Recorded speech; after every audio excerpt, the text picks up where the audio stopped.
All right, we're back with another episode of the SCMP MMA Live Chat Q&A, and today we got some heavy hitters in the game. Always enjoy having these guys on, and yeah, man, let's. I don't even need to introduce these guys. If you see their faces, you know who they are. Come on, if you watch this, you know what I do, you know what they do. So let's get into it right away. The biggest topic right now, I feel like in MMA, is of course Conor McGregor and his broken leg, and man, he's coming out and revealing that he was injured right ahead of the fight, and saying that Dana White knew about it, the UFC knew about it, the doctor for the UFC knew about it. I don't know how to digest this. You know what I mean? Like, if a fighter is clearly injured, like he has fractures in his leg, I'm pretty sure that's very serious, right? And I want to start with you, Dan, first. Like, when you first saw this yesterday, or I guess earlier today, what was your initial reaction to him having these injuries ahead of the fight? Him citing that, it's super interesting. By the way, thanks for calling us hitters. I don't know if Nick Diaz would consider me and Aaron a hitter, but I'll take it, I guess. But on to the relevant southpaw at hand, which is Conor McGregor.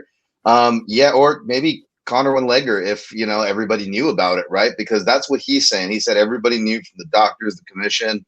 And it's just really interesting because, they have specific questionnaires, and not just general ones. I mean, specific ones to even if you have a thought of an injury, not an actual injury, an actual break in your camp, but did you even have a kind of a sprain, maybe a loose joint? Like, they actually individualize these questions. And shouts to Eric McGracken, I believe, on Twitter, who posted a lot of these and requested from the commissions, to try to follow up on that. But what do I think, I guess, before we get into that?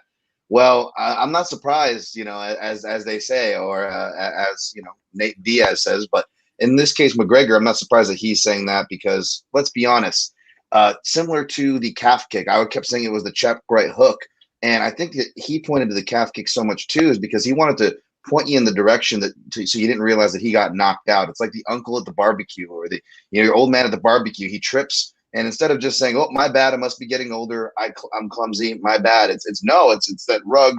Who put this rug here? Who put this football here? And Conor McGregor's kind of doing that. And this is that he's pointing to something else. It's just a misdirection, if you will.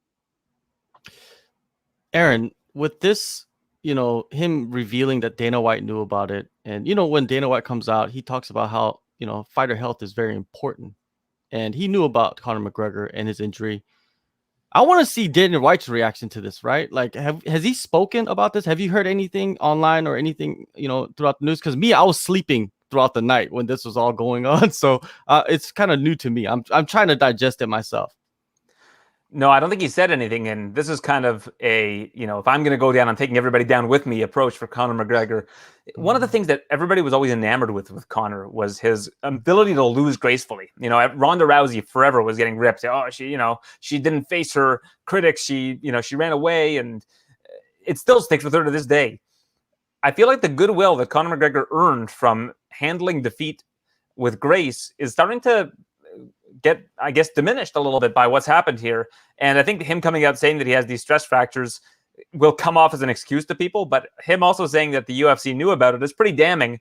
I guess we'll have to see what happens. But like you said, Dan, Eric McGracken said that, I guess, under penalty of perjury, you have to put on your Nevada State Athletic Commission form whether or not you have any breaks or fractures. So this, he might have just opened up Pandora's box, and we're going to see what's going to happen from here. Yeah, Pandora's box is definitely open, and when you look at Conor McGregor and his antics and the way he's taking the loss, like you said, he is turning into, I don't know if it's on purpose, but he's turning into the bad guy. Now he's like completely switching over to this figure that he in a way it's like almost like he wants to be hated. Right? It's almost like he's getting, I don't want to say he's getting desperate, but he's trying to like grasp at straws. Dan, do you feel that a little bit? Because he's not winning fights. So when you're not winning fights, you have to have something else to draw in the fans, right? And we've seen it with Floyd Mayweather, but Mayweather kept on winning fights. Conor hasn't won a fight since Cowboy, and that's one fight since 2016. Is it a tactic for him, to become this figure now, like the guy that everybody hates? I don't know if it is now, but it may have to be because he's running out of straws to grasp. And I would characterize it more as 10xing. You can defend it and say he's planting seeds for matchups. He's always done that, even matchups that didn't come through. Remember the little weigh-in thing backstage with Tyron Woodley? And, maybe if things, went a different way, that matchup could have happened back in the day. So he's always done these things. So to that point, he can always, McGregor's defenders can always defend it to kind of that point, I suppose. But as far as grasping and getting desperate, yeah, it is interesting because it certainly feels that way. I feel like he's having the 10 exit because he's running out of leverage. I know, Conor will always have leverage. He'll have Nate 3 always in his back pocket, and maybe even Dustin 4 now, even but in spite of, because of the way it ended. So we'll see. But for me, it's unpopular. Maybe you guys can weigh in here, but I feel like the change has been going on. I'll often cite UFC 205, not just how he's been losing. I think this change has been visible in how he's been winning. The champ gets what the fuck he wants. I know I'm a traditional martial arts guy and purist guy at times, but is nobody sensing the real, I don't know, just ego out of control here? And really it goes back to 196 when he showed up as El Chapo when he was still supposed to fight RDA. I think it really traces back to then. So this is something that's been going on. So we'll see. Well, yeah, I mean, it was going on, but if you look at the previous fights before this one, the Cowboy fight and the Dustin Poirier fight, it seemed like he had turned over a new leaf. He was a gentleman. He was, he was wearing those glasses the last time, the eyeglasses before the Poirier fight, looking like a professor. It seemed like he went so far the other way. And now, when everybody was asking last week, were you too nice to Dustin Poirier? Now it's like, are you being too mean to Dustin Poirier? He's overcorrecting the steering wheel in terms of how much he's committing to the to the act. So I mean, yeah, it's very odd to see, but people don't mind if you're going to be kind of soft spoken or whatever, cordial and be a gentleman if you're winning fights. But if you start losing fights, then see, I feel like this is really taking having his ego take a real. I guess his ego is getting really bruised, and he is almost trying to find as many things that he can find to prove that these losses are not legitimate losses. It's a doctor stoppage. He's yelling doctor stoppage from the corner because he doesn't want it to be, TKO ref stoppage. He wants it to be a medical stoppage. So every little thing he can do to discredit Dustin Poirier's win is going to be something that allows him to get one step closer to facing Poirier whenever he's ready, which I think is probably a mistake at this point in time. I think that he should face somebody different. And this is the big issue that I have with him facing Poirier twice in a row and possibly even 3 times in a row if they make it again. I think that we have no idea how good Conor McGregor is right now because Dustin Poirier is an elite fighter.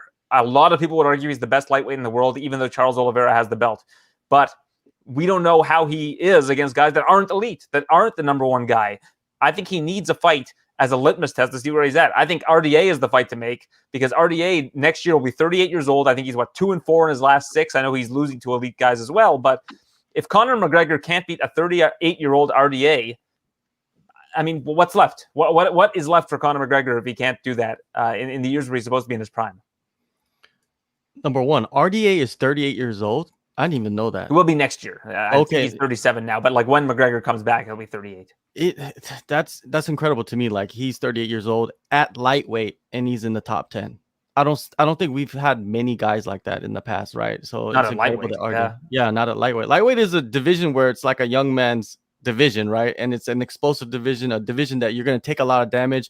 And we've seen Conor McGregor, what happens to you at lightweight, right? If you go in there and play around a little too much and go in there with pre-existing injuries, right? It's not going to be a good night for you. With Conor, man, it's just, I know that in his mind, his mind is unbreakable. I believe his mind is unbreakable.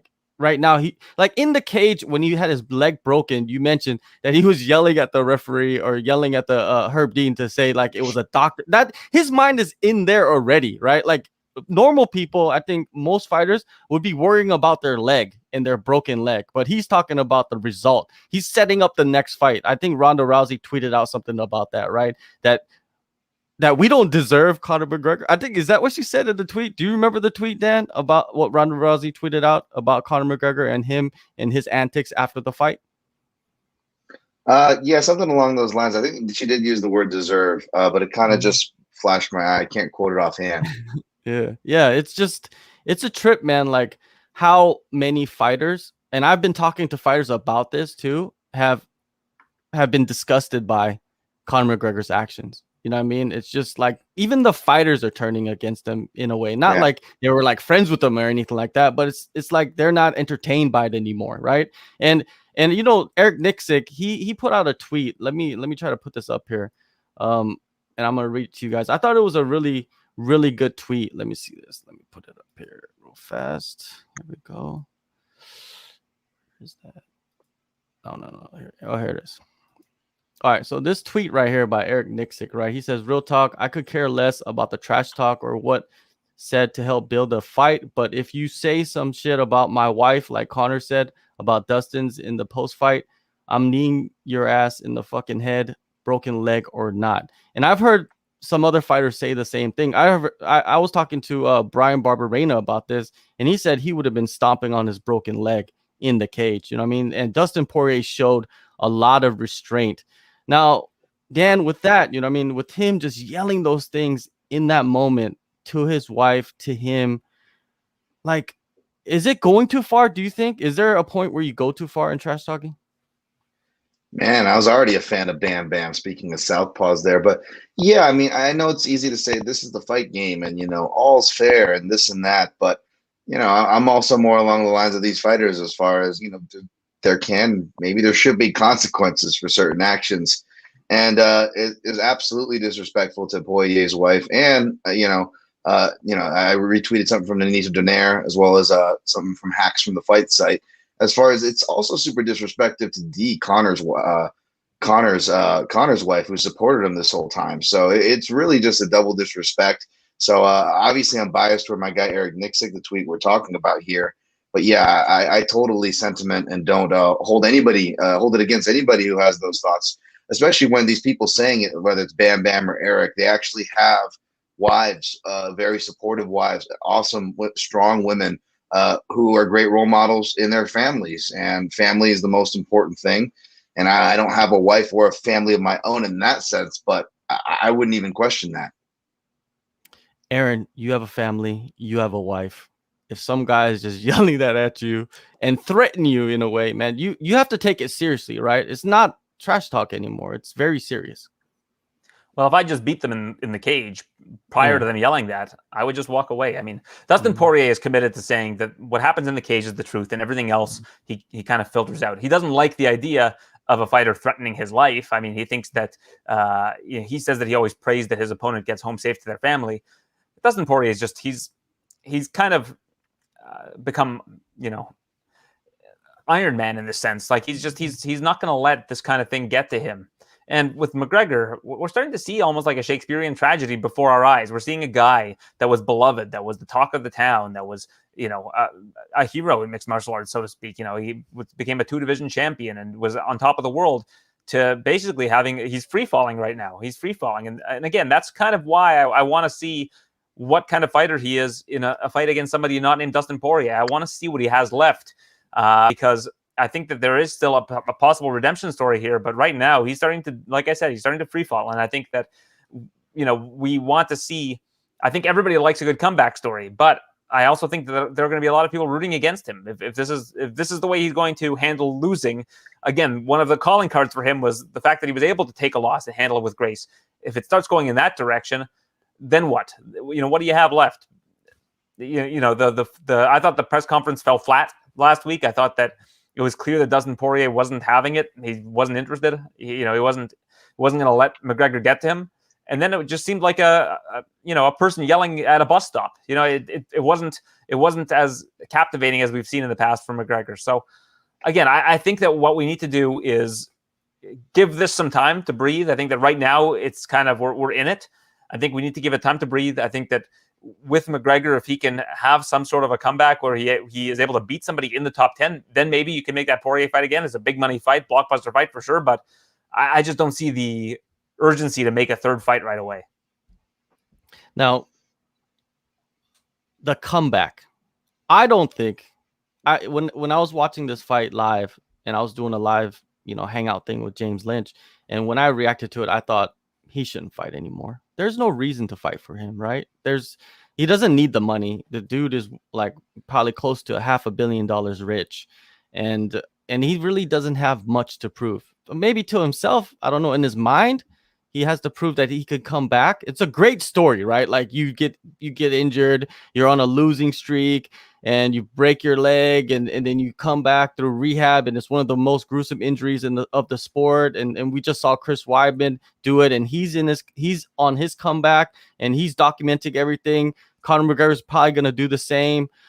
I think that Conor McGregor should just go radio silent. You know what I mean? Don't post anything, you know, work on his business ventures. And if he's going to come back, document everything, yes, but don't release it until it's time to release it. I feel like we need a break from Conor McGregor and his antics. We just had too much of it in the last, 2 months or so. And yeah, I think, but if he does come back, I personally think that, you know, and I don't like to say fighters should retire, but I don't think he needs to fight.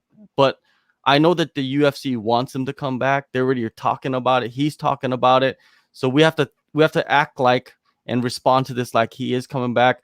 How quick do you think he will come back, though? I don't think he's going to be back within the year. I think it's going to take him a lot longer. From what I heard, when your leg breaks at the lower part, like closer to the ankle, it takes a lot longer to come back and to recover and to heal.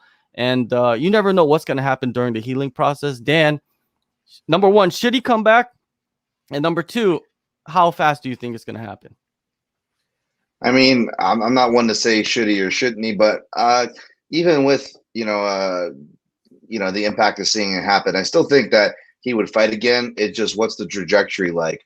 If it's really bad, the injury, and he can't, come back and be competitive, well, then that's going to expedite the now Triller part of his career, and that seems to be a part of other fighters' career, right? Where he'll still make money, do some celebrity boxing stuff or whatever. And to Aaron's point, as far as coming back and fighting, I think that also fighting the same person will only expedite that, as we've seen traditionally, whether it's BJ Penn, Frankie Edgar going in the lightweight division, or more relevant examples. When you do these immediate rematches, not only does it displace the fighter from the potential division, send him into Rich Franklin land or Joseph Benavidez land, and all these lands, so to speak, also can kind of expedite, depending on the fighter, their career, whether it's how many fights they take after, or their career in the sense that they never really are quite competitive. It's almost like they lose a lot of their confidence, a lot of their miles, because a lot of these are 5-rounders or decision fights that go the distance, and they're never quite the same for the damage reasons. Obviously, there's been a lot of damage to go between these two, so I completely co-sign with Aaron. One thing, 2022, only because Conor said it, and I will mention a name that's not getting thrown out there, and I want to credit our man Clint from the Die Hard MMA pod. He said Jeremy Stevens, who's fighting this weekend. You talk about Conor planting seeds. That's a really old one. Who the fuck is that guy one? But I wouldn't be surprised if they really wanted to give Conor some type of a layup. So I know, Aaron, you're kind of set on, from what you said previously, on Conor coming back. So RDA, there's a long list, right? But when he comes back, he's going to be he has to be a pay-per-view, right? He has to be a main event. What is the most intriguing fight out of all the people that are on the list in your eyes? Dustin Poirier. I mean, I think in terms of just sheer intrigue, you got to say it's Poirier. In terms of buys, in terms of lead up, unfortunately, I mean, that's the unfortunate answer. It's something that I would want to see right away, like I said. But I think that if you're asking me what the most intriguing one is, I think it's probably that one. And I think if you put him with Nate Diaz, you're probably going to do a similar number anyways, because of the beef between them and because of how popular Nate is. So you've got two guys that are extremely popular. You can make that trilogy fight.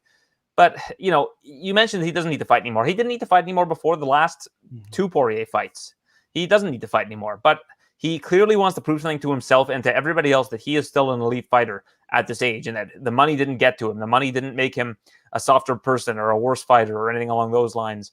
So I think that we are going to see him come back. I think that he's set on coming back. And I think that, unfortunately, if I were to bet today who his next opponent would be, I would bet on Dustin Poirier. As much as I hate to say that, I just think that the UFC, if they're thinking this is going to be his last fight, we need to get as much as we can out of this guy, because combat sports will suck people dry. They want to get the most out of you.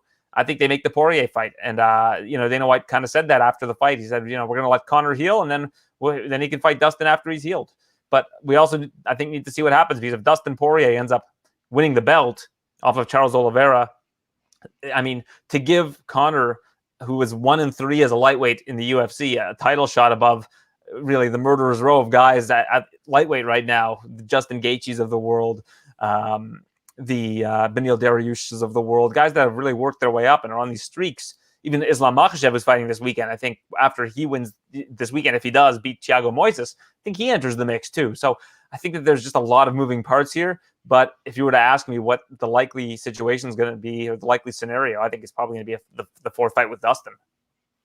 Yeah, if, like you said, like marketing, money, intrigue, all of that stuff mixed together, Dustin is the fight. I think Nate, that fight is there, but I don't feel like, I think it's surpassed any kind of interest for most people, like especially for myself. I'm not really interested in seeing Nate fight. I don't know, man. He's kind of gone down a steep hill in his career also since the Conor McGregor fight. Yeah, of course he has that win against Anthony Pettis, but now Anthony Pettis is over in PFL, losing to, you know, guys in PFL. So it just shows you maybe that win wasn't, you know, as impressive. For the people in the chat, you know, keep coming with the questions, and yeah, we'll get to those in a second. This question by Junk Gardner, I hope I'm saying your name right. How bad is Zhang Weili supporting Conor McGregor? She has no class. Have you seen anything of Zhang Weili supporting? I haven't seen Zhang Weili write anything in recent history, but go ahead, Dan. I did see someone bring to my attention like a post asking, I don't know if they definitely didn't sound like the English was their native language, because they asked if this sort of racism is normal in MMA. And cited that Zhang Weili hasn't fought, you know, Rose in a minute, but it still seems to be getting hate. And the picture they sent me was a tweet of her replying to Conor McGregor saying essentially, like, keep your head up, champ, keep fighting, you can come back from this, like the night of. And literally that was it. Real vanilla, really, you know, class. Actually, it was classy, if anything. So I don't know if Junko's the guy that, you know, that be in the replies on, you know, Weili Zhang, who's kind of gotten really unfair criticism since the Rose fight, obviously. Yeah, you kind of saw a lot of these things in full effect. I wouldn't take it too serious, but yeah, she was getting unfair backlash, you know, just because that's a whole nother issue with the anti-Chinese sentiment and anti-Asian sentiment, and frankly, racism that seems to be pretty prevalent and was popping up throughout fight week. So. Yeah, it's, you know, people like to jump on Zhang Wei a lot for some reason. You know, she's in the midst of her comeback herself. You know what I mean? Like, she did the whole Vendetta Natalie Portman deal, cutting off her hair and everything. And I'm excited to see what she can do. You know, one thing about her is that she's going to come back and she's training hard.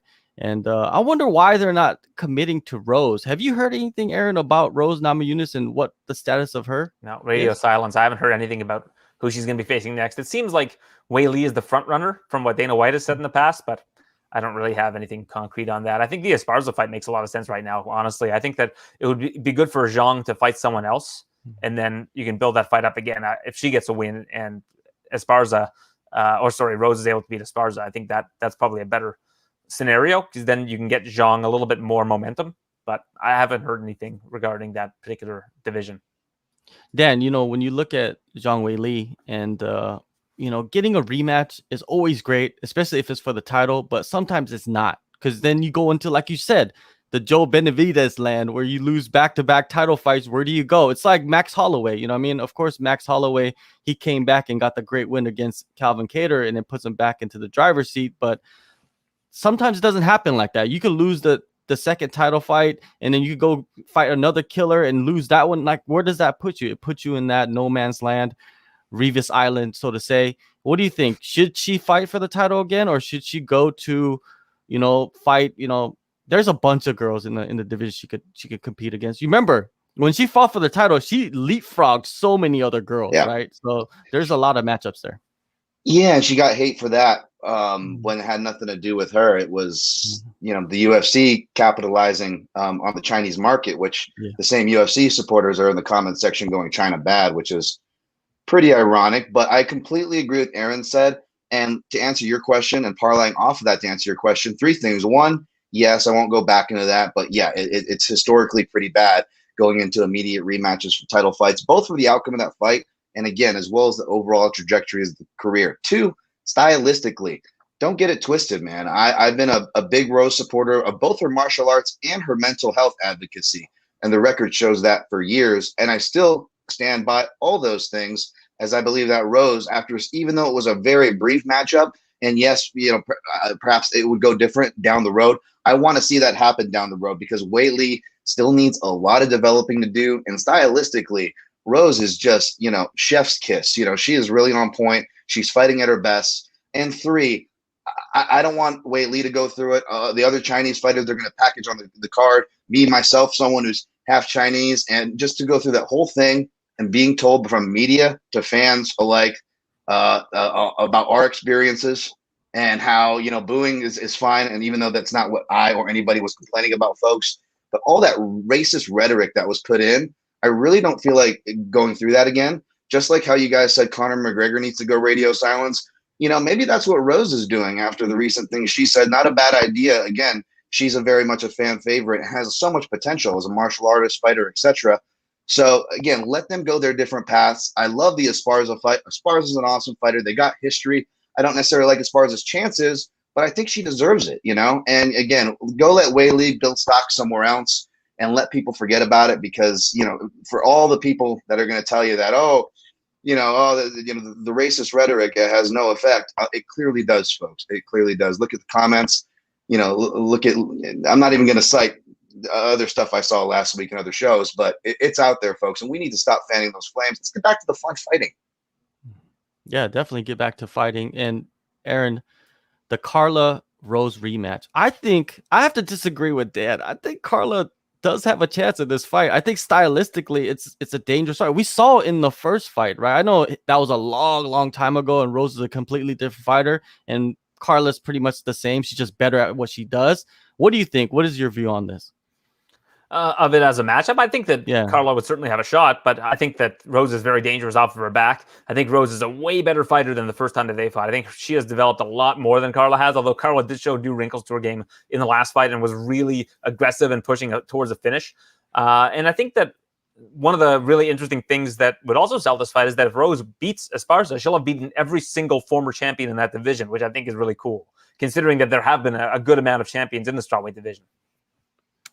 Yeah, now there's another question here. It says that Ramsey's, how come every non-American got booed yet Conor McGregor got cheered? Well, I don't know. That's an interesting question, right? Because he transcends country, John. Conor exactly. Conor McGregor transcends country. He transcends like he'll be cheered anywhere in the world. Yeah, nationalities and genders, and if you look at his even in the embedded, right? There's people like outside of his training center that he created in Southern California, I believe in Huntington Beach or somewhere down there, right? And those people were just a mixture of people. It wasn't like just Irish fans that were out there in front of his complex. It was just like, they looked like there were some Mexican fans, white fans, it's just a mixture, right? So Conor McGregor does attract a variety of fans, right? But at the same time, is it the fans that you want to hang out with? I don't know. I'm not there, at the complex hanging out with those people. But, like I said, I don't think every foreign fighter gets booed. Dan, you know that, right? Not every foreign fighter is getting booed. Sometimes they're not even booing because they're not American. They're getting booed because they just don't like how they fight, right? That's true. There's a lot of truth on each side of it. Now, I will say that, like, I think that, the USA stuff, I feel like, regardless what your opinions are, I think we're just at a much more nationalistic place, both in the United States and worldwide. So the fact that we have an influx of those actually makes sense. Again, whether you're for it or against it, it makes sense. So I'm not, trying to like, oh, wow, where did that come from? And I'd start clutching my pearls at any of that, or the booze or this or that. I feel like back toward the Wei Li Rose card, it was more apparent because it was not so much who was American. It was essentially who was darker who was getting booed. And that can be problematic and not all that uncommon in MMA, sadly. However, to the Conor McGregor case, I will counter it with this. Conor McGregor does transcend. And a lot of the times this stuff transcends for the better. I'm going to go back to one of the first title fights on TV, for England, because that was the only way they could do it on Spike TV when Joe Stevenson challenged for BJ Penn's title, guys. You remember UFC 80 rapid fire. And it took place in Newcastle, England, and it's beautiful. It's old school. You have all these old school buildings there in Newcastle, right? But you have BJ Penn rocking the Hawaiian flag, which has a little bit of the British flag. And I'm saving the history lesson, but it has to do with colonial shit. Hawaii got colonized up the rear by many, including the British, who, was kind of the king colonizers. I'm not coming at my British, brothers and sisters. What I'm saying is I'm spinning this into a positive. You spin it forward back up, into the future. We're at UFC 180. We're much more civilized now, right? And you see all the English fighters just chanting BJ Penn, chanting for the Hawaiian. It's pretty ironic when you think about it. I don't. Hopefully that positive spin I'm trying to put out there comes through. But you can transcend nationality for the better. Conor McGregor can do that when he is acting for the better. That is one of his positive powers.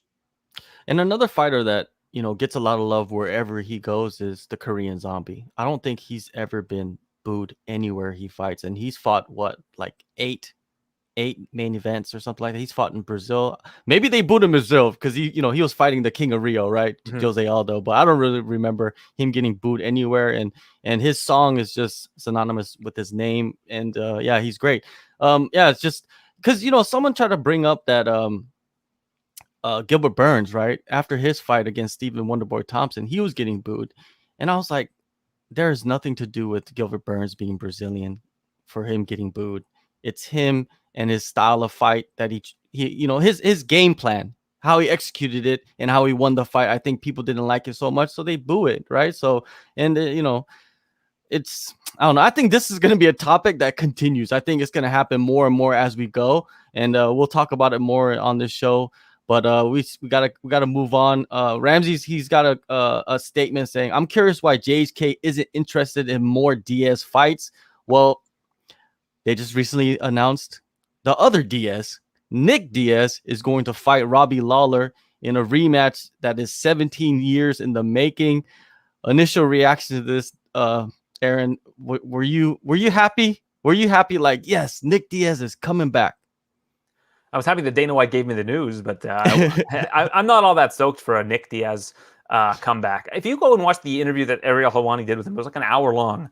He's just like indecipherable for a lot of it. Like, I mean, I think this is the fight you make if you're going to bring him back. You have him face Robbie Lawler. These are guys that have been around the game forever. But, listen, it's his life. If he wants to come back and fight again, then, and the UFC's okay with that and everybody's complicit, then that's fine. But I just think that if you watch recent interviews with Nick, it's very difficult to watch it and think, maybe this is a guy that shouldn't be fighting anymore. But hey, if he's prepared, if he wants to do it, more power to him. I'm not one of these people that wants to tell fighters what they should and shouldn't be doing. If there's a promotion that's going to put it on and it's something that they want to do, that's their life, their career. So am I that excited for it? I'm interested. I'll say I'm interested. I've always loved the way that Nick Diaz fights. Nick Diaz versus Paul Daly is one of my favorite fights of all time. And so is Robbie Lawler versus Rory McDonald. I mean, if we're going to stay on topic. So I'm very intrigued by it. That's probably the best word for it. Yeah, I'm intrigued too. And it's a good matchup. It has a story behind it, which always helps. And both guys are known for great fights. So people get excited. Am I like, oh, this should be a 5-round fight. This should be. Yeah, I was surprised at 5 rounds. I was very surprised at 5 rounds. Yeah, like 3-round fight. Why are they giving the Diaz brothers 5-round fights, but they don't give like number 1 contender fights? Yeah, why wasn't Thompson Burns a 5-round fight? Exactly. I thought that fight would have been much better as a 5-round fight. You know what I mean? Dan, like 5-round fights, why are they doing it just for the Diaz brothers? Is it because they're like known for their marathons, or I don't know, man? I think because of the pulling power of the Diaz brothers, and then I imagine there's in conjunction maybe something from the Diaz camp as well, knowing that they fight better in those type of fights. So that's what they want, the whole adage: if there's no time limits, we're undefeated, right? So it could be a little bit from both sides there behind the scenes. And, if you look on the screen, this is the poster from their first fight. Their first fight was at UFC 47. Shout out Microsoft Word for the graphics on that. Word art. And what sticks out to me in this fight is that if you go down to the fighter pay, the disclosed pay, Nick Diaz was paid $6,000 and Lawler was paid $8,000. Isn't that crazy? Like how much they were making? 17 years ago, 6,000. Do you think that would even cover a training camp for these guys? But now I'm pretty sure they're getting paid way more, which is good to see. But man, that trips me out, like how they were getting paid $6,000. Was this on the? Oh no, this was on the main. There's still card dudes in too. boxing undercards that make that amount of money. Like on major boxing undercards, you've got guys making like 5 and 5. Yeah, there are. Even even in what is it? Even in Bellator, I believe guys are making about that much, way low in the prelims. Yeah. Mm-hmm. So, but nowadays they don't disclose the pay. And why do you think they don't in Las Vegas anymore, Aaron? Like, I'm interested in that. Because the UFC have pull, and they don't want it out there. Okay, I mean, that would be my guess. I mean, do you have any other ideas as to why not? Why suddenly would they just stop doing that? Yeah, it's yeah. I guess that's the the culprit right there behind that. Because I would like to see. It's just a guess, but I don't see why else they would do it. Yeah. Now, when you look at the pay for Conor McGregor in this fight, right? I believe it was like, what did you see anything then? Was it like 20 million, 28 million, or 22 million? Well, do you know? Did you see the speculations on that? I'm the wrong guy to ask about that stuff. I can honestly, yeah. I don't care much, especially with McGregor cards. I know it's like the thing to care about, but I'm just like, ooh, let's see how much the rich person got richer. Yay, my favorite game. Sorry. Yeah. Well, let's get back to the Nick Diaz coming back. He's been out of the game for 6 years. 6 years, man. Like, he's gonna be 38 when he steps into the octagon against Robbie Lawler. What are you expecting out of Nick Diaz? Do you expect any new wrinkles, or do you expect the same Nick Diaz that we've seen in the past?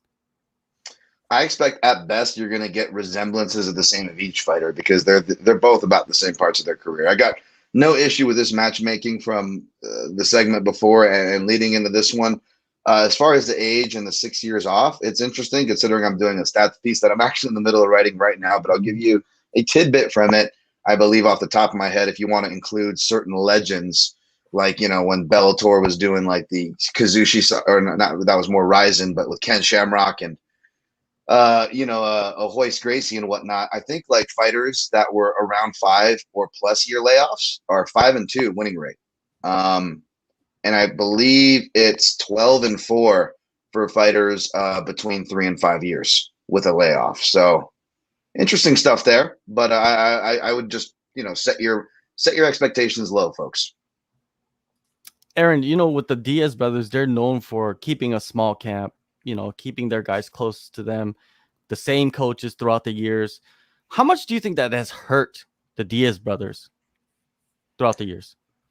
I don't think it has, honestly. I don't know how well they would do in a big team environment. They just seem like kind of like such outliers as people. Like, it seems like they like to be very insular and they like to have kind of their group. I don't think that it has affected them negatively, honestly. I don't think that they would be a good fit in these big super camps like we see, like American Top Team and things like that. Not that they wouldn't be able to listen or whatever, but I think that they require very specific attention and very specific types of people around them. So I don't think it's hindered them. I mean, hey, listen, these guys are making a ton of money, and I don't think people care that much whether or not they win or lose, right? So they're kind of those type of fighters that you rarely see in MMA. A lot of people say, oh, you lose 3-4 in a row, it's time to release them or they should retire. I don't think anybody wants to see the Diaz brothers. I think people would watch the Diaz brothers until the end of the time if they wanted to keep fighting. They're just so beloved in the MMA community.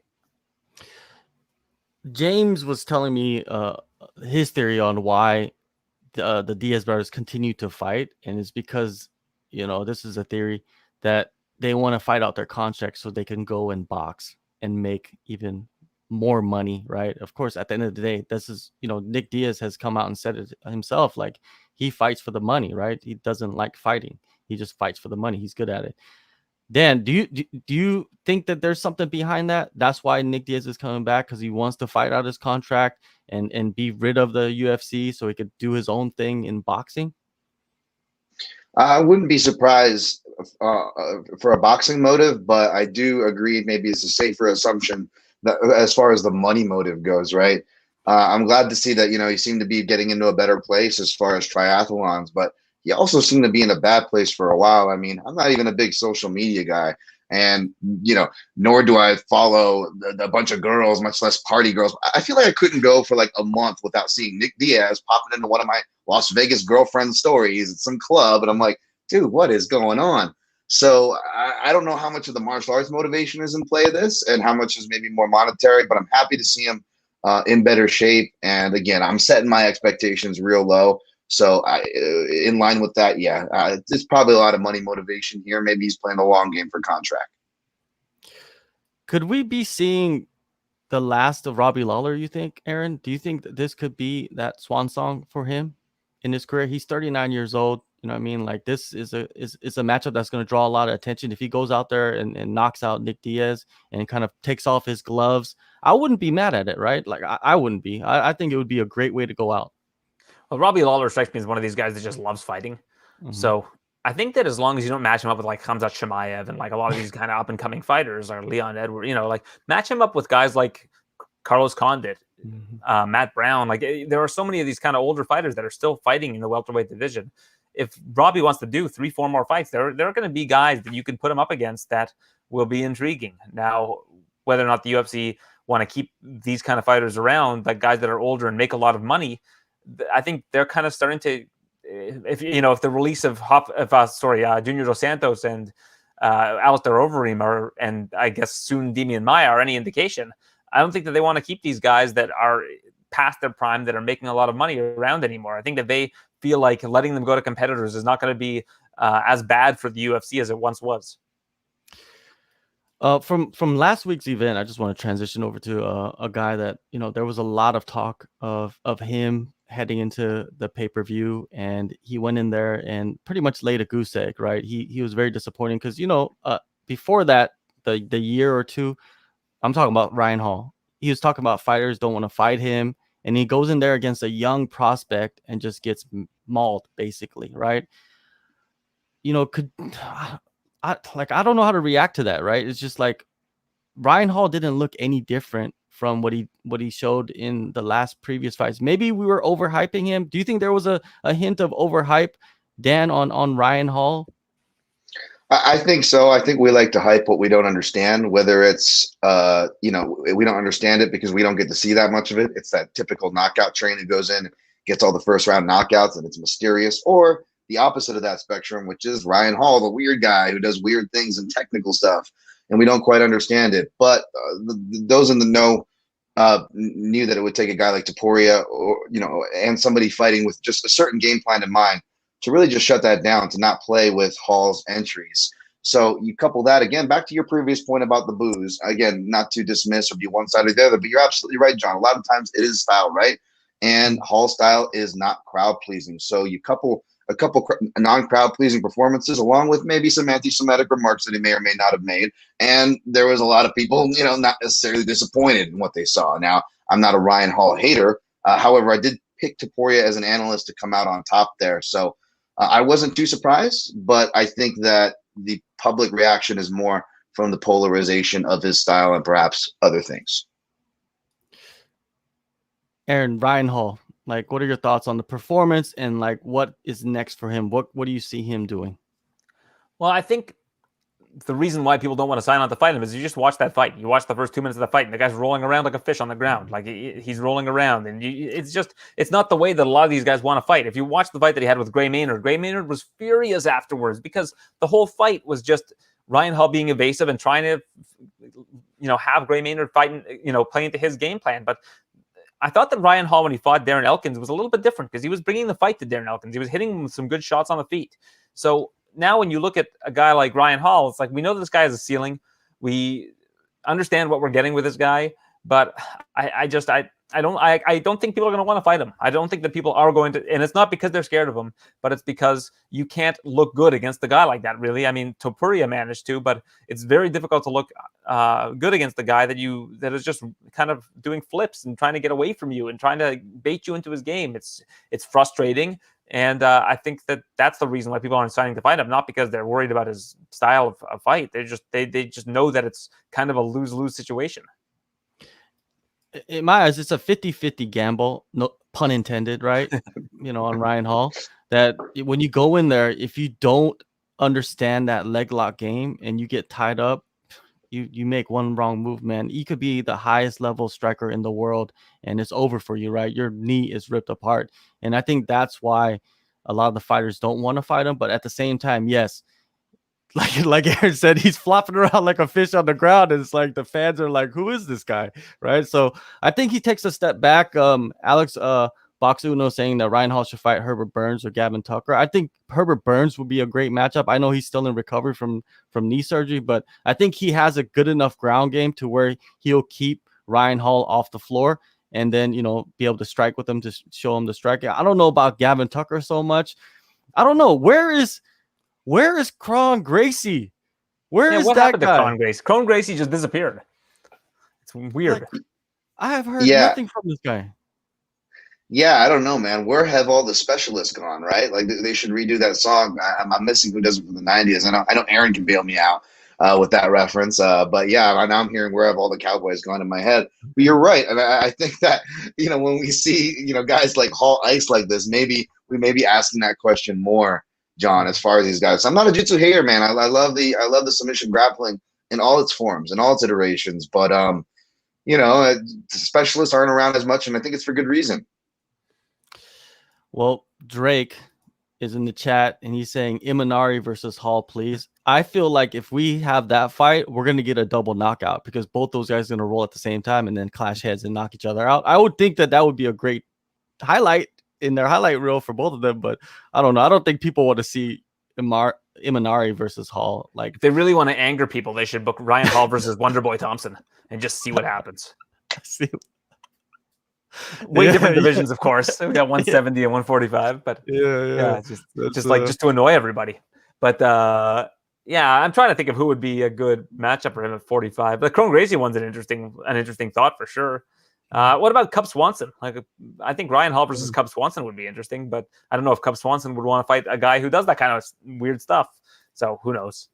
But yeah, I would not be disappointed if I didn't see Ryan Hall fight again in the UFC, to be honest. I just don't think that his style is, it's interesting. It's cool, but I just think that it's way too one-dimensional and also just not crowd-pleasing, which is a bad formula for MMA. I think Ryan Hall is a perfect example of a fighter that is not made for the North American market, so to say, not made for the. Yeah. He's a great fighter. Haven't faced Shinya Aoki in Japan. Now we're talking. Exactly.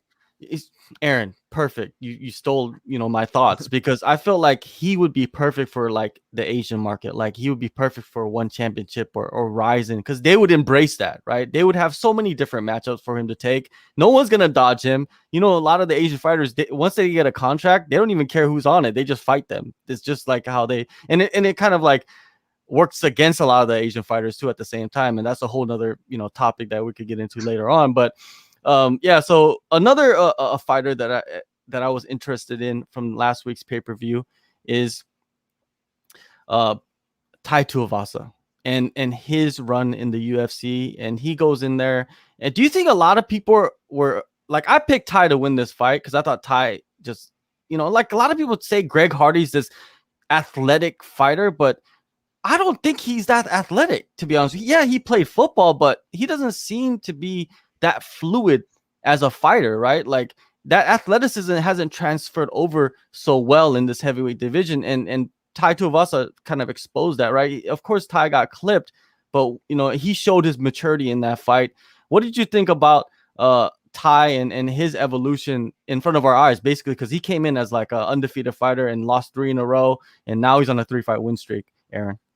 Yeah, it seems like Tai Tuivasa is evolving, and that knockout was like, it looked like Greg Hardy just ran face first into a brick wall, or like got hit in the face with a frying pan, like in a cartoon where they just kind of stop and fall. Yeah. But I think everybody kind of wanted to see that moment where Greg Hardy would get knocked out. I think people have been watching Greg Hardy fights for that reason. But I'm going to disagree with what you said about Greg Hardy as a fighter.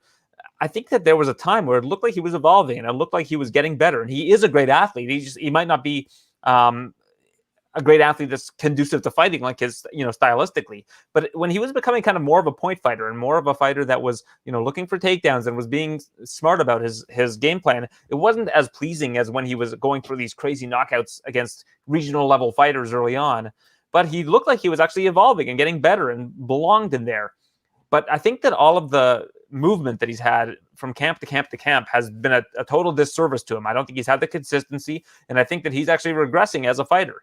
And for that reason, I think that, it's going to be, they really need to be careful with his next fight, or they should just end this experiment, to be honest. I mean, if you want to cut back on salary, what is Greg Hardy still bringing to the table? What is he still bringing to the UFC? I think maybe you match him up against the guy that you think is going to knock him out. And hey, if Hardy's able to beat that guy, then keep him around. But I think right now is a good time to cut and run. Listen, it was a good experiment. He did a main event. He's had all kinds of weird stuff happen, like that DQ against Crowder, the inhaler in the middle in the corner. But I think now is a good time to just say, listen, we gave him a shot. He was pretty good, but he's not going to be at the top of the heavyweight division anytime soon. He's not climbing up the rankings, and he's expensive. So, we're going to call it a day. Maybe, that's a good idea. Maybe they should release him and let him go fight in the PFL. And if he wins the $1 million, sign him again. Get that experience, right? Dan, what do you think? What do you think they should do with Greg Hardy? Because it seemed like they've given him so many chances to break out, but he's just hasn't broken out yet. And it's been a few years, man. Time flies in fighting, and he's been in the UFC for years. It didn't seem like it, but he has. I don't hate that PFL idea. Feed him the Goltsov, or as I like to call him, Goatsov. But yeah, I'll say this. I feel like Aaron said it right when he put in the caveat as far as athleticism is functional to fighting, because people don't realize this. You know how many martial artists are not meant to fight? You can spend decades throwing punches and kicks longer than people that are in the UFC right now, and you can still not be meant to fight. You can. That's why a lot of martial artists or fighters aren't the best teachers, but a lot of the best teachers, they either fought and they did really crappy, or they didn't fight at all. A lot of the best coaches, right? In MMA. And I feel like if people would remember that to ground their thoughts, it would be a lot easier. I feel like the Hardy arc is similar to the Tuivasa arc, and it went like this. And the Hardy arc is more like athleticism, where it's when I first got in the sport, it was early Mike Goldberg, Diego Sanchez fights going, cardio is the number one tool. And me as the purest martial artist going, shut up, Goldie. It's about technique. It's about this. And eventually I found out that as much as I didn't like what Goldie was saying, there was a lot of truth in that. It is baseline apart and a very big factor in winning fights, being athletic, right? However, it's not an end-all be-all, just like our previous discussion with Hall, how submissions, or as weird as they are, submissions are not an end-all be-all. And we lean too heavily into that because we're so used to paving the way for athletes like Hardy, who have had the way paid for them and much more privilege, than a lot of people get academically, not sports or not. So I have very little sympathy when these people fall hard, especially when it's like, not only did he lean into his athleticism, it's like he was leaning into being a bad guy. And okay, you can say that with John Jones, lean into being the heel. And I agree there. He was kind of always that guy. John Jones, just lean into that, right? Mm-hmm. Whereas Hardy, it's like, you're a pretty irreprehensible dude from the sound of it on paper.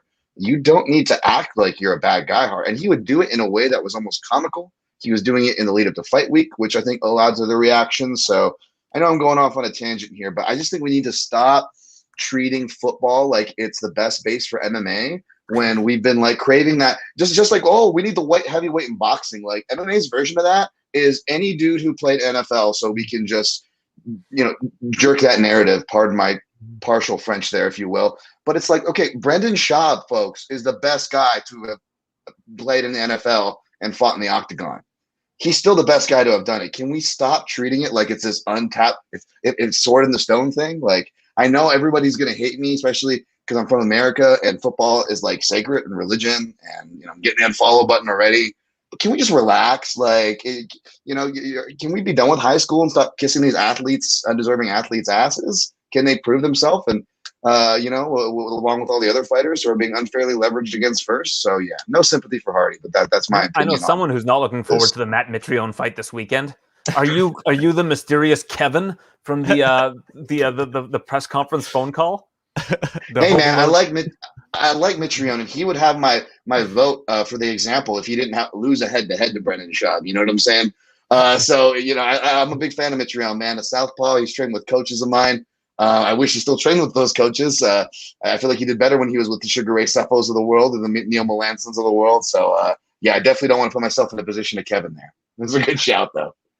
Well, to combat the NFL as the best base for MMA or fighting, you got rugby also, right? There's a lot of guys that come from the rugby background that have been very successful. One of the most successful guys is Volkanovski, right? He's come from rugby. He was what Joe Rogan said he was 290 pounds, right? At 5'6". I don't think it was 290. I think it was like 210. Yeah, I'm just exaggerating. Yeah. I'm just exaggerating, but I'm just saying, like he's not Nate Diaz size is big. Exactly. Bigger than Luke Thomas. Yeah, exactly. Some mythical characters right there. But to go back on, being athletic and throwing punches, man. When I look in the mirror and I throw combinations, I could knock out anybody in the world, man. It's just me. That's my thoughts in my mind. And I think everybody thinks that, everybody thinks that, and the fighters probably think that too. Even guys that are starting out fighting with backgrounds in any sport, they feel like, hey, I could transition because I have this base and I've been training since a young age. But sometimes that stuff backfires because you're so used to the movements of that sport that it's just going to take you so long to transition over. And I think that's part of it too. That this is what I see from my eyes, is that's what Greg Hardy, it's like he hasn't found the movements that is best for him to fight and attack his opponents, right? He's had success, and I think sometimes that early success is not conducive to your development in the sport, right? And I think that's what's happened. And like you said, he's been moving around. I think he's in some like makeshift camp with Rashad Evans. I don't even know if they even have a name for the team. I have no idea, right? It's just his corner was completely different people. Like I never even seen. I didn't even know who they were. Yeah, exactly. I didn't recognize any of them. I thought it was his friends. I thought he just brought his friends from home and that was his corner. So it's he's in a weird situation. It's going to be interesting to see if the UFC continues to do what they do. But what about Ty, man? Dan, what do you do with Ty? Do you give him a top 15 guy, or do you keep like letting him knock off guys that are coming up? Oh, keep letting them run the shoey gimmick. I mean, Ty was another, a guy where I feel like I was down on him when everybody was high. And it wasn't that I was down on Ty. I'm a fan of Ty. But people were just bolstering this guy way too high, which was going to only lead him to failure, to no fault of his own, by the way. You're swimming with the sharks in the UFC, even at heavyweight, right? So, and especially with the consequences of heavyweight. So his stock went down, and I think people overcorrected it. And there was a lot of talk going into this fight that his technique's not getting better. But when I actually watched his last two fights, I know the opponents weren't appealing on paper, but he actually is showing to get technically better. And I think that's the biggest thing here. He is showing to get better. He's not just being the shoey guy. So give him time to get better technically while still playing to the gimmick, baby, which means don't rush him, which is kind of my advice for anyone's trajectory, because with the way the UFC machine is, because, if the machine breaks down, we break down.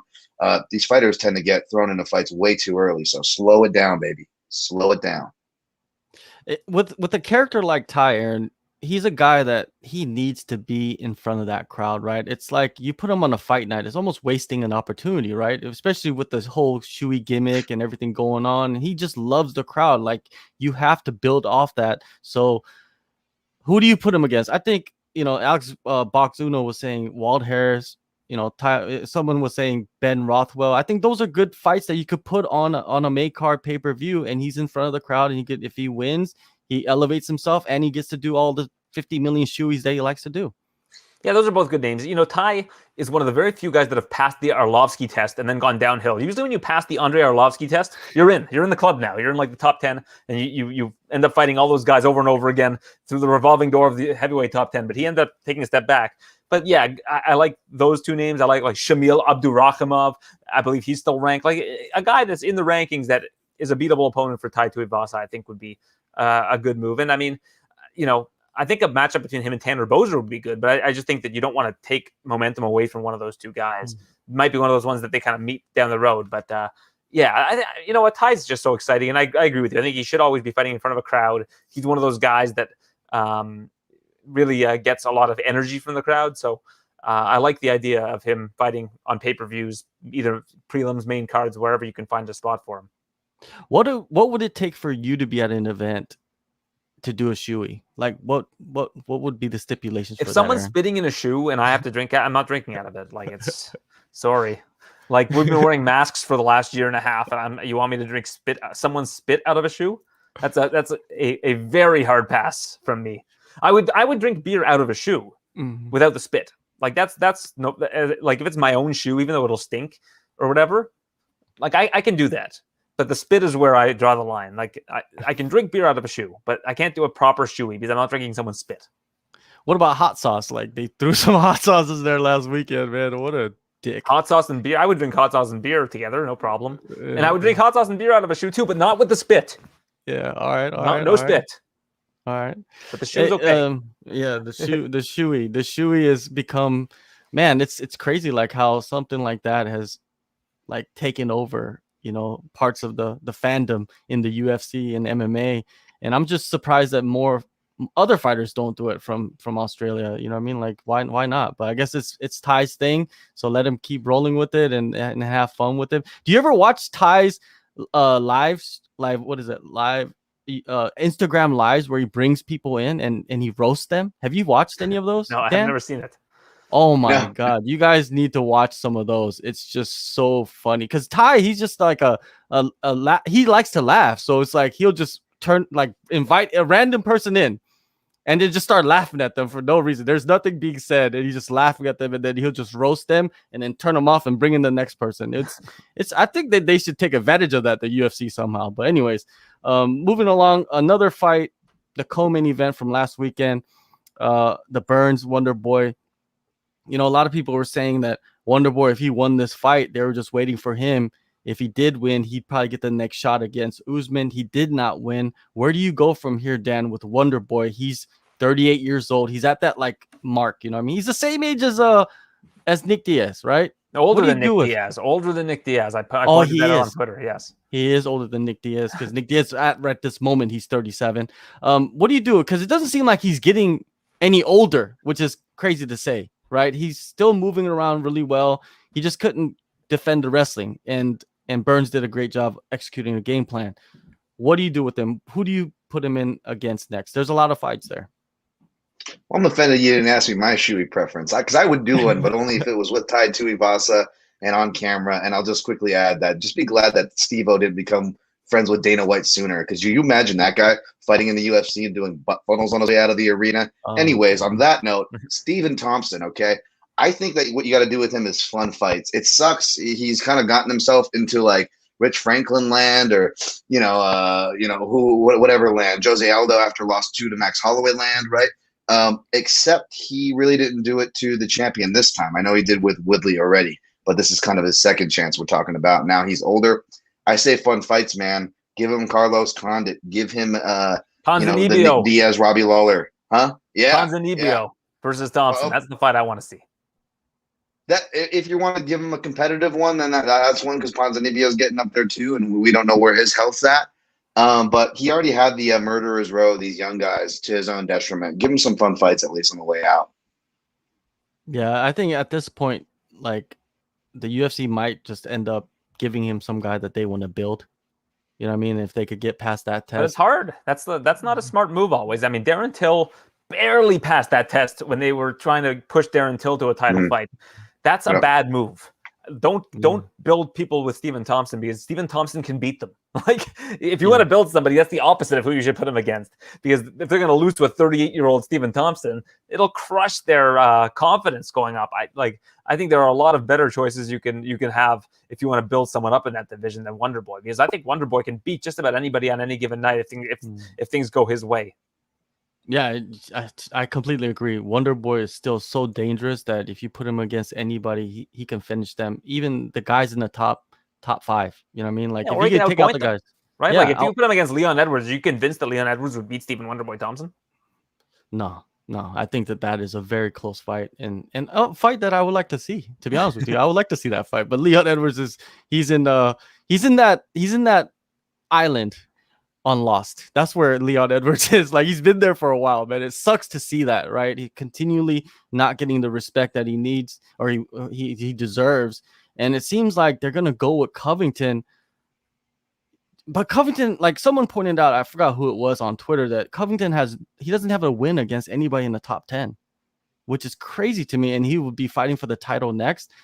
I guess marketing and the beef and all that stuff, it works out. But Now, let's move on to this weekend's card. Aaron, we're going to start with you. I know that you've been interviewing a lot of the guys, a lot of the girls, especially two of the ones that interest me the most is Islam Makhachev and Meisha Tate. Let's start with Meisha Tate. Meisha Tate's coming back after a extended break from MMA. From your interview with her, what was your feelings? What was your vibe from her heading into this fight? I really liked what I heard from her, and it seemed like her life was really in disarray when she retired. She just had so many things going on in her personal life that were really keeping her from fighting safely, really. I mean, it's really hard to compete when you've got other things on your mind that are distracting you from the task at hand. Now she's got her feet on the ground. She's a mother of two. She's I don't know if her and Johnny Nunez are married, but they've been together for some time. He's helping her with her camp. It just seems like there's a real stability with Meisha Tate right now. And I watched her YouTube videos of, I guess, her comeback, basically her working out and everything. And you can tell she's working really hard. She's going to be a lot younger than her opponents as well. So this is a great fight for her to come back to. But I mean, hey, the thing that really blew me away is that Ronda Rousey has fought more recently than Meisha Tate has. That's how long it's been since Meisha Tate last fought. So it's been some time. I'm interested to see how she does in this comeback, but from talking to her, it seems like her head is in a really, really good place. So as long as the training is there and she's able to get back in there and feel good, I think that she's going to win this fight. Dan, you're in Las Vegas. The streets are talking. What are they saying about Meisha Tate? I don't know, man. I've been bad, especially lately. It's been hurdle after hurdle to get back into the gym. So I haven't been, but even when I have, it's weird, man. I don't want to look at these people's camps. The last camp Meisha was in, I remember I was doing a rehab on my knee, and where the bike was, it was on the specific cage where she was doing game planning with Flawless.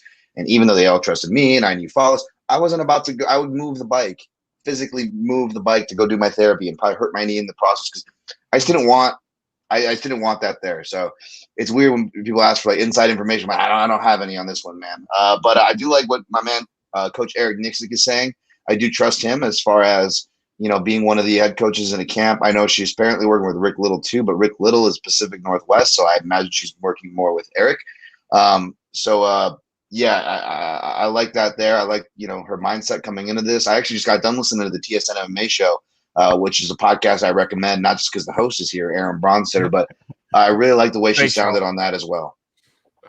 For sure. She did sound great. And then with Meisha Tate, she's continually trained. I know that she was training. I think she was doing a lot of the classes while she was in Singapore. She was teaching a lot of the classes. I think she was coaching even a little bit with the up and coming fighters in Singapore at Evolve MMA.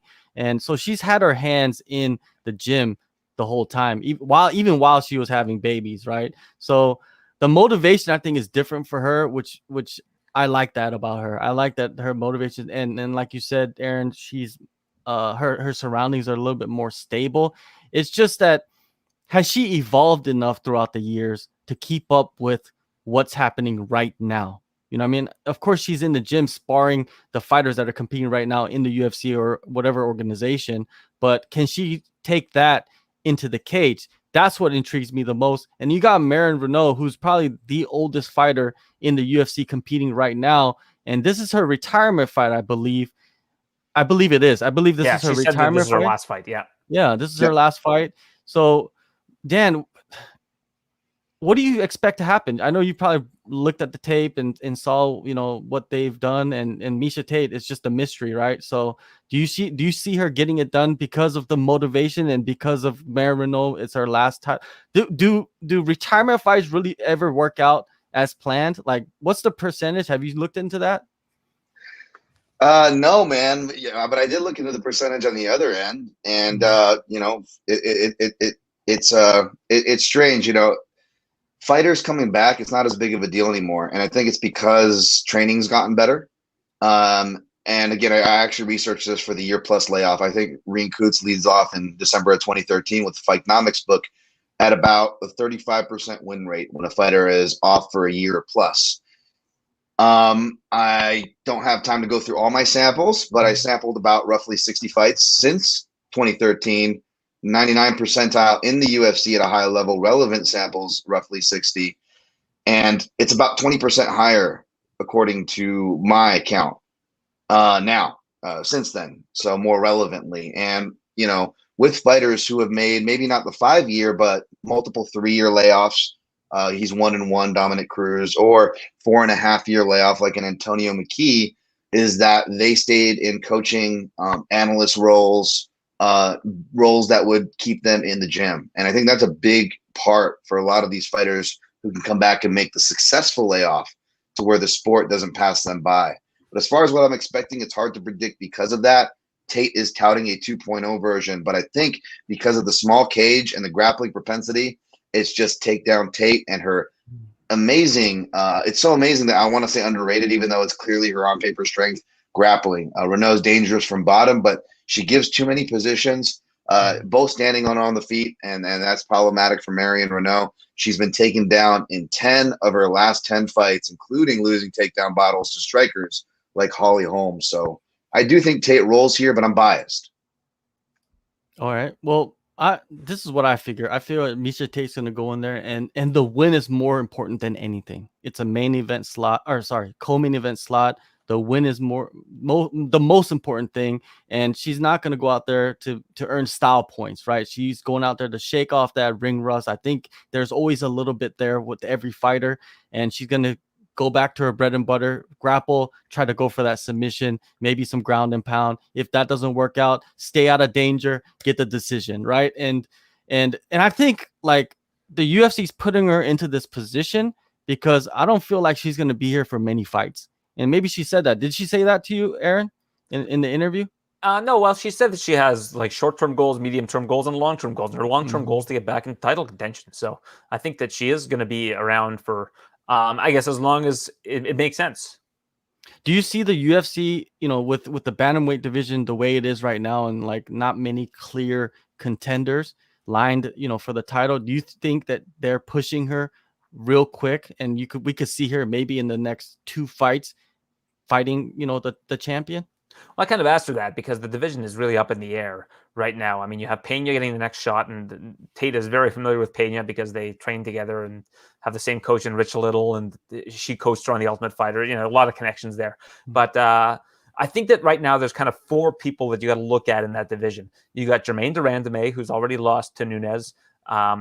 You've got Irina Aldana, who has not yet fought Nunes, who won this last weekend, looked great.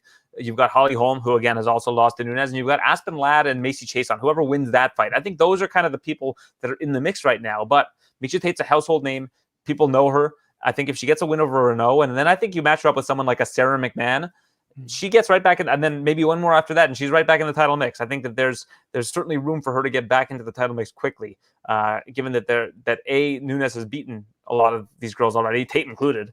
But I think that Tate would be a great story if she is able to make a comeback and push for the title.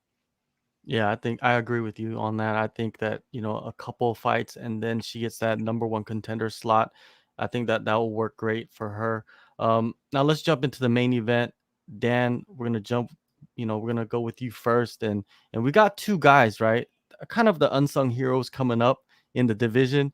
And people are saying that, Makhachev is getting ducked by all these fighters, and maybe true. We don't know what's going on behind closed doors, but Thiago Moises, he's not ducking anybody. He's kind of stayed kind of below the radar for a long time, and now he's getting this huge spot against. He kind of fell into it in a way, right? In many ways. How do you see this fight from Moises' point of view? Do you think Moises will be able to grapple well enough to keep this fight standing? I don't know if he wants to keep it standing because Moises has been a guy to drop for leg locks, to drop for guillotines. And he's gotten those before too, so he's had motivation to do that. So that's going to be interesting for me to see. I hope they grapple as a grappling nerd, but I think they're going to essentially strike it out.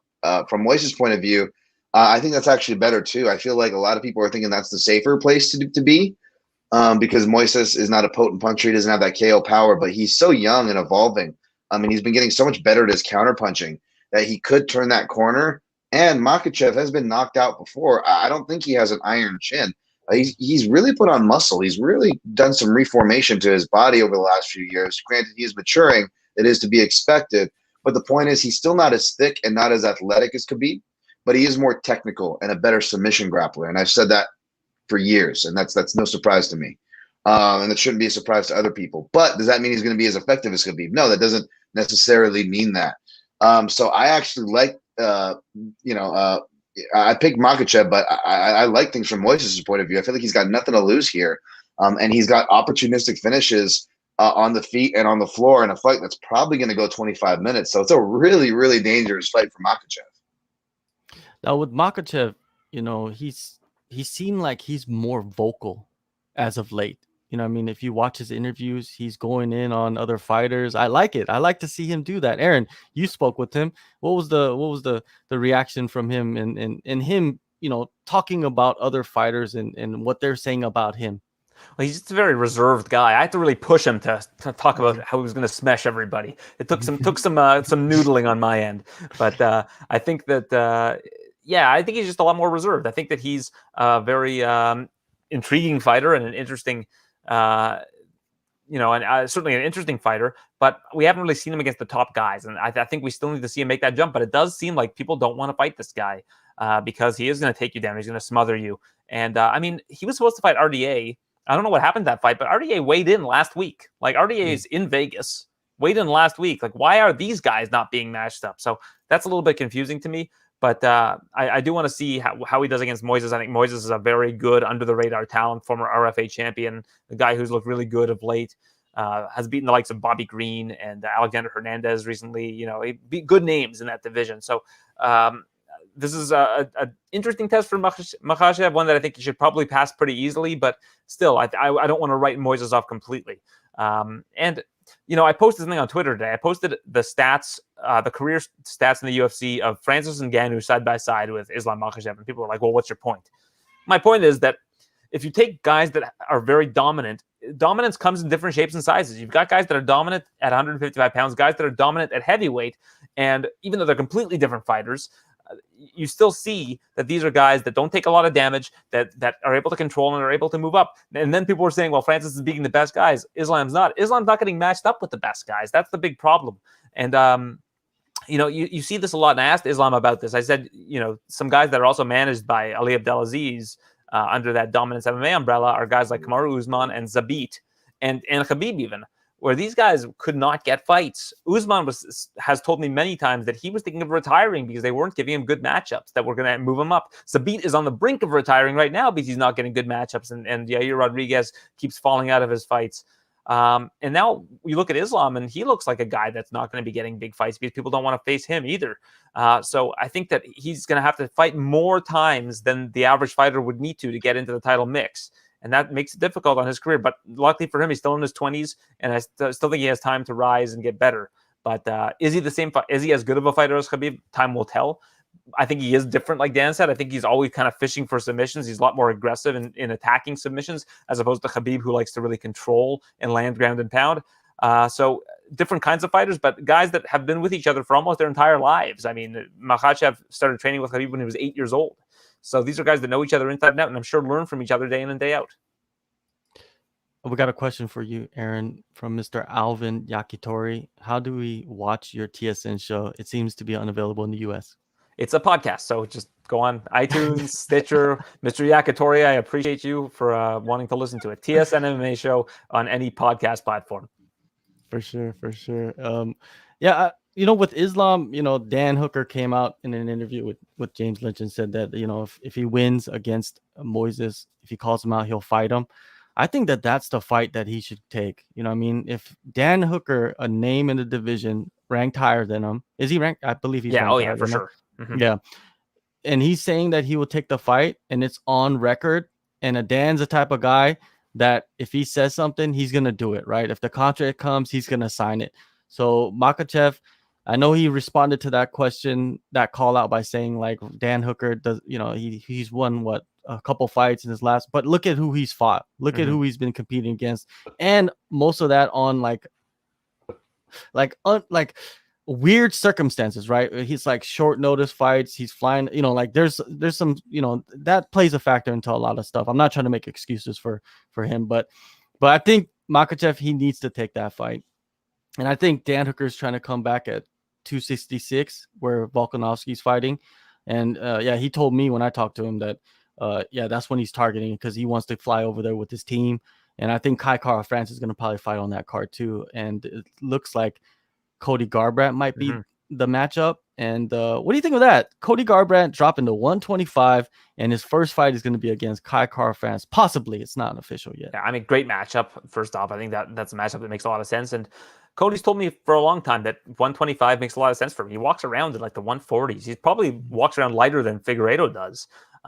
In fact, he told me as much. I asked him, I said, do you think you walk around lighter than Davis? And he was like, oh yeah, for sure I do. So I think that flyweight is a really good way for him to hit the reset button on his career. I think he's still currently ranked in the top 5 of the bantamweight division.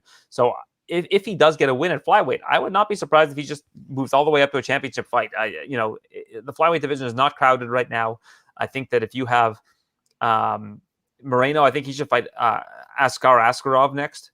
And I don't know. I know that we're going to do Alex Perez versus Askarov, but I think Askarov deserves a title fight next. And then after that, if Cody gets a win, I would be fine with him fighting for the flyweight title. I don't think that it would be disrespectful to the others in the division, because there just hasn't been a lot of consistency in that division in terms of people winning. Yeah, especially if he beats Kai. Kai is ranked high in the division. Why not push in? And he's a former champ. Garbrandt is. A lot of people are probably online. They hate that idea, but sometimes these things, it's better with the name, opponent, right? A former champion versus builds Moreno up too. Yeah, like it would do wonders for Moreno if he's able to beat Cody Garbrandt. Dan, with O'Malley, right? He just fought. He had I don't even know if it was a great performance. It was a dominant performance, I could say. And then Frankie Edgar's coming out and saying that, okay, maybe I should, maybe I'm open to this fight against Sean O'Malley. And it reminds me of this prospect, or this guy that was coming up, a young talent named Yair Rodriguez.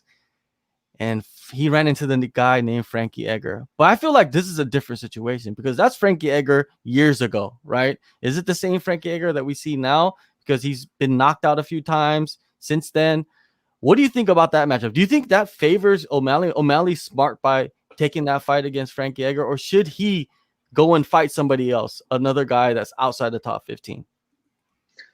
Well, judging by the way O'Malley's taking fights now, I feel like it's going to be about 5 years until he can, step up to a washed veteran, until he has enough confidence to do that.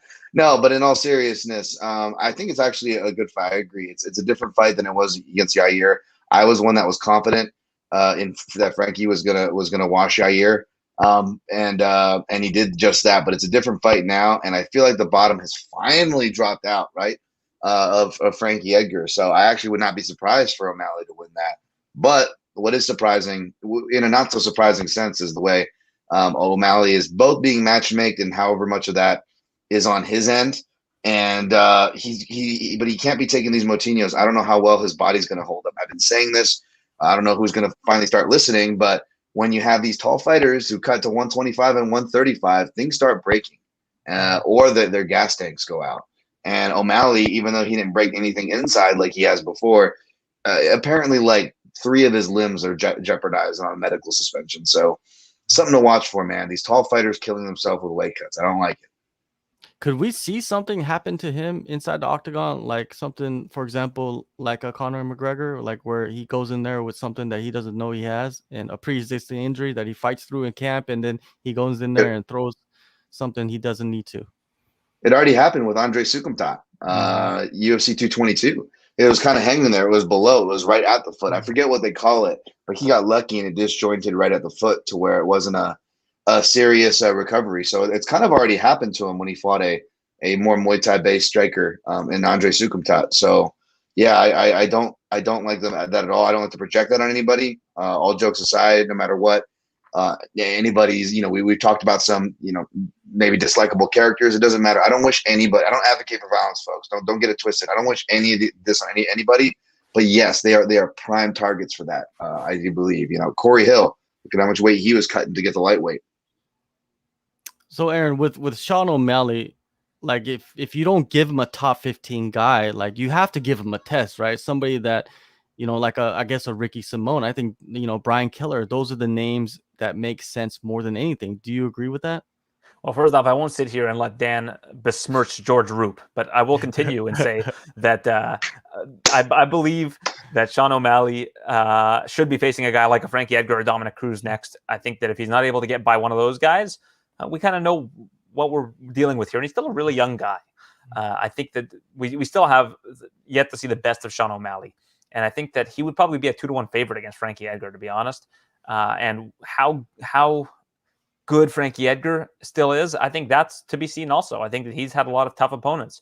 But I would like to see how he does against a guy like a Sean O'Malley. And I think that fight makes a lot of sense. I know they were talking about doing it at MSG because Frankie wants to fight on that card if it ends up being in New York because he's from nearby.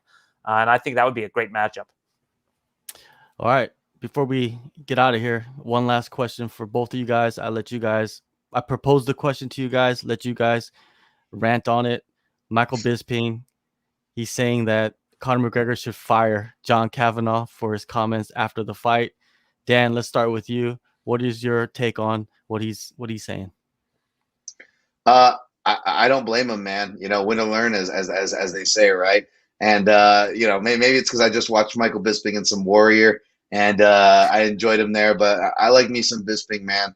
He whether you agree with him or not, whether he's right or not, he seems very straightforward. But he's not, ignorant to the point of it. Like, he'll, I think he's gotten better about, maybe admitting he's wrong or accepting of other information. But on this particular stance, I don't blame him, man. Like, the fact is, if any of this was true and Kavanaugh's going to co-sign, and he was the one that technically introduced that there could have been an injury, right?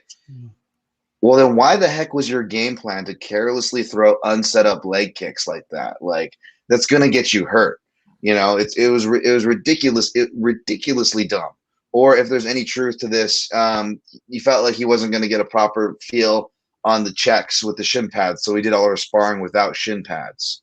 Like, for those two alone, I don't know if that's why Michael Bisping's saying it, but it's enough for me to co-sign with old Mike. Aaron, your take? I'm starting to get some strong Edmund Tarverdian vibes from the situation where you've got a guy who's in a camp where he's surrounded by yes men now because they came up with him. They saw how good he was, and they get to ride his coattails. But the problem with that is you also have a very strong personality in Conor McGregor who, like I said with the Diaz brothers earlier, I don't think he fits in at another gym. I think that he is so used to what he has in this gym, and he's so used to having those people around him that perhaps shaking it up and trying to reinvent the wheel with him would be the wrong move at this stage of his life and where he's at. So it's kind of a, everybody always said that Ronda Rousey should move to King's MMA. She should just go down the street, move to King's MMA and learn from Rafael Cordero and become a different kind of fighter. I think it's a little bit too far gone for Conor right now. I think that you go with the people that got you to the dance, and I think he does need to be surrounded by yes men at this stage. I think he needs to be somewhere where he's comfortable. I think if you take him and you put him at another camp, I don't know which camp that would be. He'd probably have to move stateside if he's going to join like a big camp. I just don't know how he's going to react to something like that when he's coming back. It's almost like you need to have those guys around you that were with you when they saw you before you became what you are now to try to get that out of you. Now, whether or not that works, I don't know. But I haven't liked hearing what Kavanaugh's been saying either. I agree with what Bisping's saying. I think that it's the wrong reaction. And I think that we've heard this in the past from Kavanagh, but it seems to be getting worse and worse and worse. But I also think that moving Conor to a brand new camp with new coaches could be an even bigger step back, if that makes sense. It would be hard to see Conor McGregor playing second fiddle. That's my take on it. Him playing second fiddle, I don't know if that would happen. I don't know if he would be comfortable with that. Anyways, Dan, you could catch Dan, MMA Junkie, Protect Your Neck podcast. Go check his page out, YouTube channel. Give it a subscribe, give it a like. He's doing his thing. I love it. Aaron, you see him all over the place, man. You see him TSN. Check his podcast out. He has so many good interviews, man. If you're going to go check out interviews, go check his interviews out every week, basically. Every event, he's got the best names, the biggest names. Do your thing. I love you guys coming on here. You know what I mean? I always appreciate you guys. And yeah, man, hopefully we get to do this again in a couple of months. You know what I mean? I know everybody's busy. So everybody that's watching, please subscribe, like, and all that good stuff. And if you have something to say, leave a comment down below. follow these guys on social media, reach out to them and comment on their tasks. Yes, it's like the Brady Bunch or Hollywood.